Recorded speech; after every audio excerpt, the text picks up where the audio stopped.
दोस्तों, खेसारी लाल यादव ने समर सिंह और आशीष वर्मा का बजा दिए बैंड। जी हाँ, खेसारी लाल यादव जी से जब रिपोर्टर ने पूछा कि समर सिंह और आशीष वर्मा आपके बारे में कुछ बोल रहे थे, तब खेसारी लाल यादव जी ने क्या कहा, आप खुद देख लीजिए इस वीडियो में। आशीष वर्मा जी भी बोले थे कि खेसारी जी कहीं न कहीं ये बोल रहे हैं तो कहीं नहीं छपरा में शूट करा लेते और वहाँ के लोगों को रोजगार देना, कहीं नहीं देते।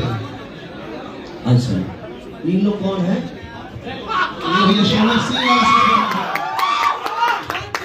अब हम जिनको जानते ही नहीं उनके बारे में क्या बात करें। जिंदगी में एक बात बताएं आपसे, हमें बगल वाला डिस्टर्ब नहीं करता, हमारी अपनी फैमिली। जब आप आगे बढ़ते हैं ना तो सबसे ज्यादा प्रॉब्लम आपके फैमिली को होता है। उसका रीजन जानते हैं क्या है? क्योंकि पहले आप वक्त देते थे, अब उनको आप वक्त नहीं दे पाते।